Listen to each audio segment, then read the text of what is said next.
Hello everyone. If you're keeping up with these videos, you might have noticed that I missed my Friday's video, and that was mainly a health reason. But I was also looking towards a um, very busy weekend. So I hope you had a more restful weekend than me. And since it's the new week, let's get started with the first highlight from Effortless. Hiring someone is a single decision that produces effortless results. You get it right once, and that person adds value hundreds of times over. You get it wrong once, and it can cost you repeatedly. This goes to show that hiring is probably the most important decision that an organization can make. And even if the organization is not really hiring at the moment, it's very important to keep an eye out on the hiring or the recruitment market in general, and also understanding what is a wrong hire for you or a wrong hire for you. You know, it's different. It's there's nothing like a wrong candidate. It's more about the wrong candidate for you, and that is what takes years to fix. You know, it's not an easy fix. If you uh, for example, you may be tempted to hire somebody just because you have an immediate need right now, but you're not thinking long term, and that can actually cost you repeatedly because there is probably an alignment mismatch. And you know, even if you're hiring this person, they may not really be able to produce effortless results for you. To do that, you have to hire it correctly. You have to know what you want, and you have to look out for that. So let's move on. Remote, not distant. Constant pings and messages are a distraction, leading to more reactive, less thoughtful communication. Even worse, lots of tiny pieces of information spread out over time or channels tend to create confusion and misunderstanding. It's just hard to put it all together. Instead, substitute constant chatting with summaries. We see this, you know, with, for example, I see this in my own organization. We use Slack, and it's so difficult to find anything once it's been said. And that means, you know, we need a secondary source of information, you know, for knowledge, you know, the decisions that we make. it's also it's also difficult to communicate in the moment. Excuse me.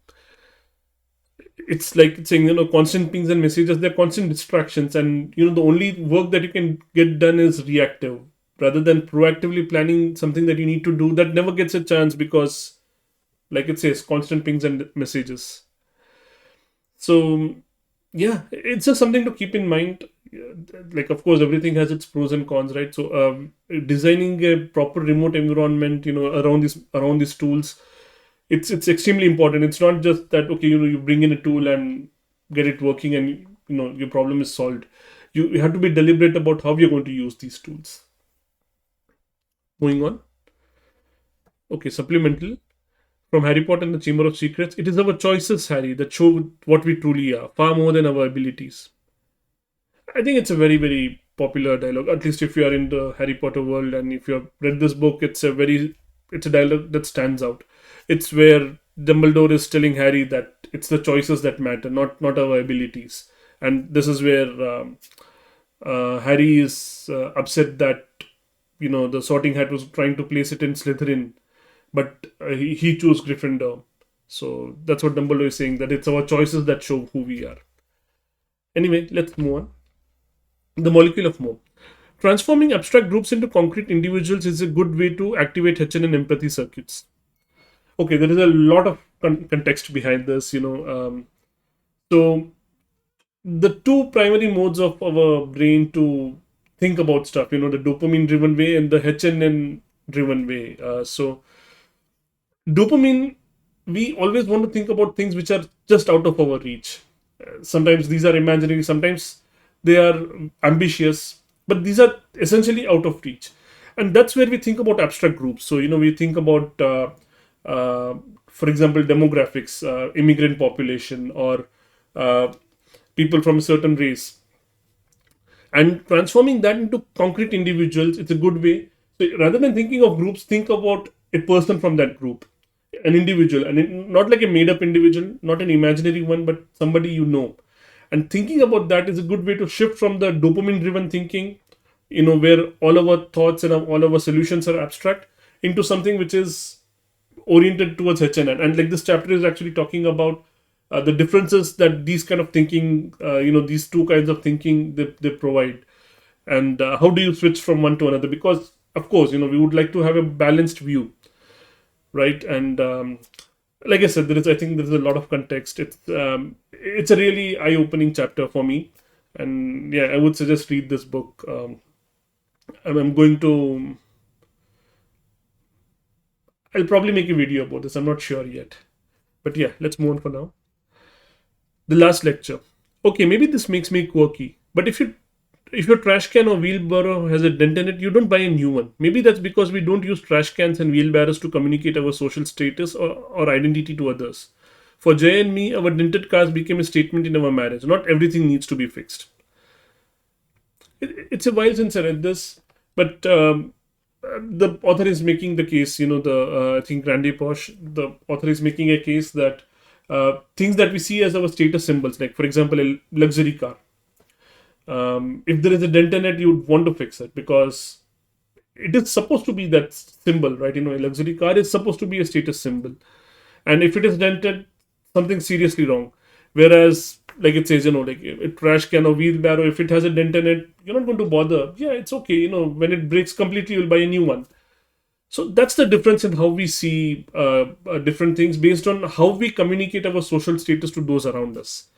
And in this case, for the author, he's making a case that our dented cars didn't need fixing because those are not our status symbols.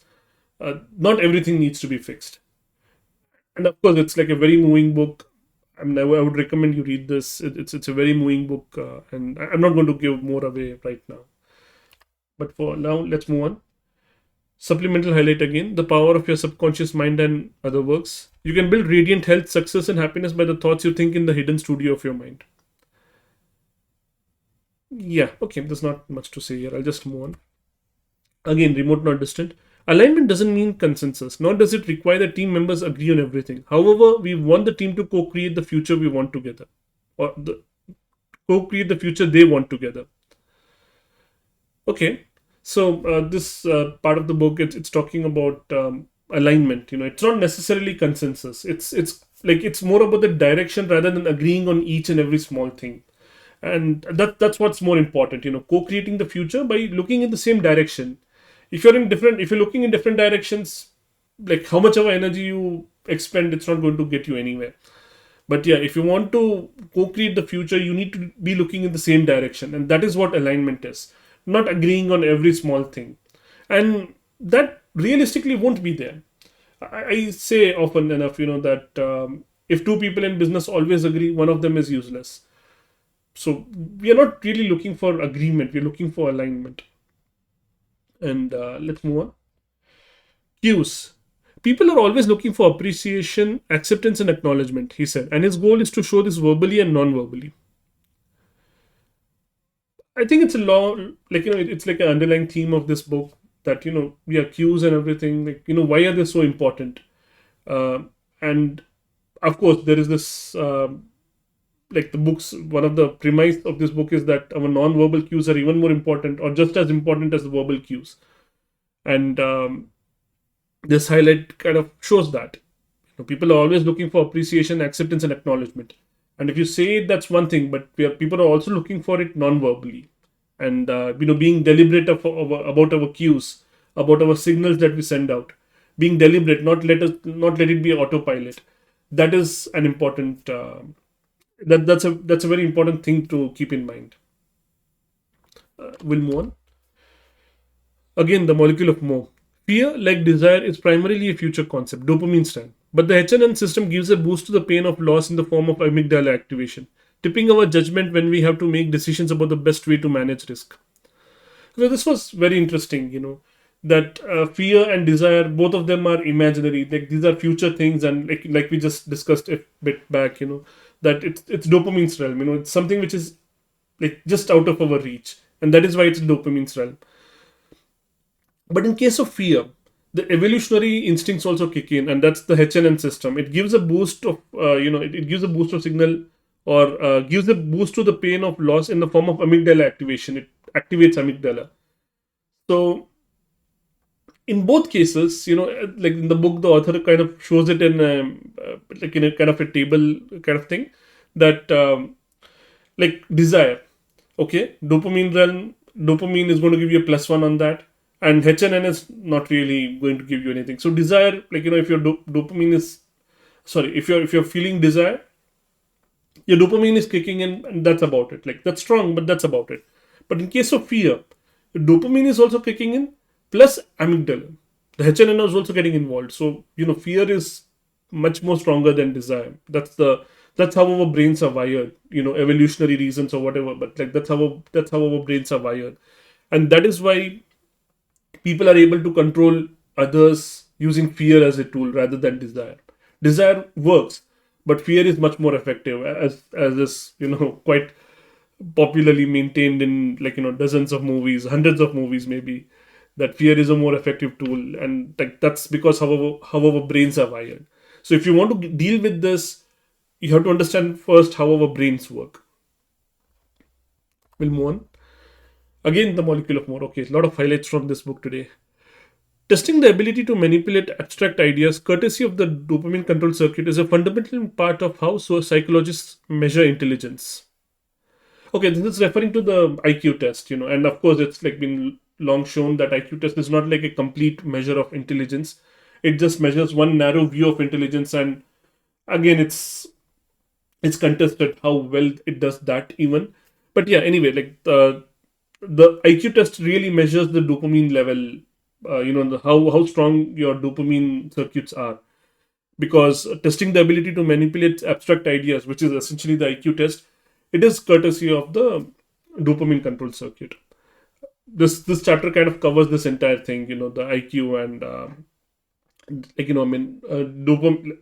person being I'm not really sure how to put this, but person having a strong dopamine control circuit or a strong HNN circuit. I don't know what these terms are, so I'll just put it this way. But we are at the end of our highlights today, and once again, thank you for watching, and I hope you have a good week going forward. Thank you.